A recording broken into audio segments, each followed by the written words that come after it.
Hello YouTubers, Rowan Jr. here, and in today's video we are going to talk about the changes that have come to Heligoland Bight, the last map that was revealed for the Turning Tides DLC. And as you all may know by now, the first iteration of Heligoland Bight left most of the community a little bit skeptical on how good the map was at the time. It seemed very dominated by planes. Infantry didn't have much play area, and there wasn't a whole lot of naval warfare for a naval warfare map. Now, the other day, DICE announced quite a few changes coming to Heligoland Bight, as well as, of course, map textures, which you can see on the screen right now, and I just wanted to cover the changes that have come to the map since the first iteration. Now, do keep in mind that the game I was playing wasn't, again, a full server, so my opinion might be biased a bit, so I'll try to leave my opinion out of it and wait till it's a full server to see how it plays out properly, because there was like 25 to 30 players in the match that I was playing. I only managed to play one because of time restraints, but anyways, let's cover the changes right away. So first of all, there's 2 more destroyers, so 1 per team.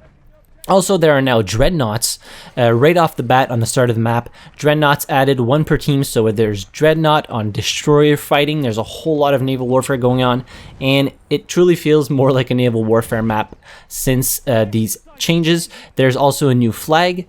All flags now capped by destroyers, and now there are also C-class airship added, so 1 per team. C-class, if you don't know, it's like the mini behemoth blimp. I played in it a little bit, but vehicles aren't my forte in Battlefield 1, so I just stuck to ground gameplay mostly. More infantry areas, so they added a couple tunnels, they added a couple bunkers, a little bit more cover everywhere. Obviously, the first iteration of the map was white boxed, so there wasn't much cover at all for infantry, and you would just get mowed down left, right, and center. Now it's a little bit better. There's also more AA cannons with more cover to deal with planes easier than before. Because in the first iteration, it was just a shit show. Like, planes would just tear infantry apart. Like, literally, you would get killed all the time. But, I mean, it was the white box iteration of the map, so it was to be expected.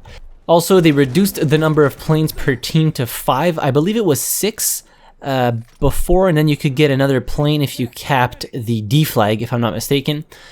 All the flags can be capped by the C-class airship, which is that little tiny blimp that I talked to you about. Well, tiny. It's actually quite big, but the smaller blimp than the behemoth. The second dreadnought given to the team if score difference is too great. So there will be another dreadnought given to the team who is at a ticket deficit, and a large ticket deficit, just as in any other map in Battlefield 1.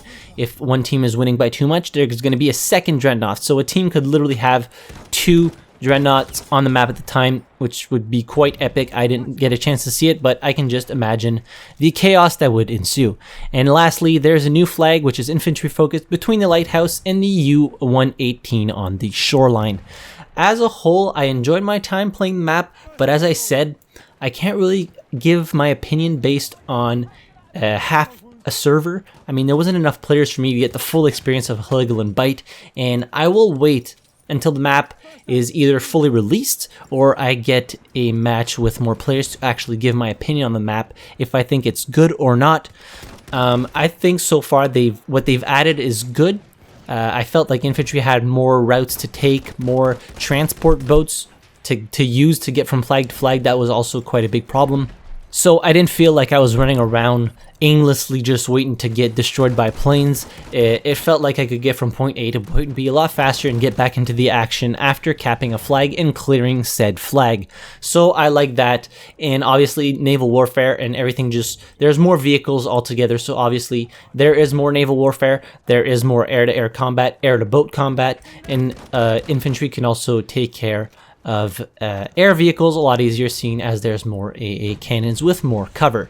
So far I think the changes are good, and I can't wait to play a full match and full server of this map to see how it plays out, and then I shall give my opinion on it, maybe make another video, we shall see. But anyways, let me know in the comments down below if you guys had a chance to play the new changes on Heligoland Bight, if you enjoyed them.